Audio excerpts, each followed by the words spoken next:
కానీ ఒకటి మాత్రం పక్కా, ఇవాళ ముఖ్యంగా పెళ్లి చేసుకోబోయే అమ్మాయిలకి, నాకు కూడా 17 ఏళ్ల కూతురుంది కాబట్టి పెళ్లి చేసుకోబోయే అమ్మాయిలకి, పెళ్లి కావాల్సిన అమ్మాయిలకి, యువతకి, యువతులకి ముఖ్యంగా నేను చెప్పేది ఒకటే, మీ కాళ్ళ మీద మీరు నిలదొక్కుకోండి. ఆర్థికంగా మీరు ఇండిపెండెంట్ గా ఉంటే, ఫైనాన్షియల్ గా ఇండిపెండెంట్ గా ఉంటే తప్పకుండా సమాజంలో గుర్తింపు, గౌరవం అన్ని కూడా ఆటోమేటిక్ గా వస్తాయి.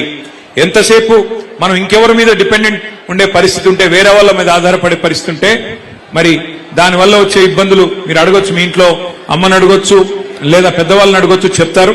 కానీ ఆర్థికంగా తమ కాళ్ళ మీద తాము నిలబడ్డ తర్వాతనే, ఒక ఉద్యోగం సంపాదించిన తర్వాత గాని, ఒక పరిశ్రమ పెట్టినాక గాని, లేదా మీ అంతట మీరుగా మీ కుటుంబానికి చేదోడు వాదోడుగా నిలిచే పరిస్థితి వచ్చేదాకా తొందరపడి పెళ్లిళ్ళు చేసుకోవద్దనేది నా మాట.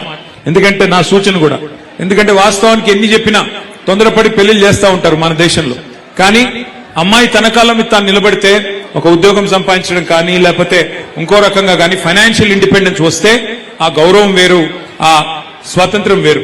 కాబట్టి తప్పకుండా ఈ మహిళా దినోత్సవం సందర్భంగా భవిష్యత్తులో మళ్లీ అధికారంలోకి మీ ఆశీర్వాదంతో వచ్చిన తర్వాత మరిన్ని కార్యక్రమాలు, భరోసా, సఖీ, షీ టీమ్స్, కేసీఆర్ కిట్లు, కళ్యాణ్ లక్ష్మి ఇట్లాంటి ఎన్నో కార్యక్రమాలు, వీహబ్ లాంటి కార్యక్రమాలు ఎన్నో చేసుకున్నాం.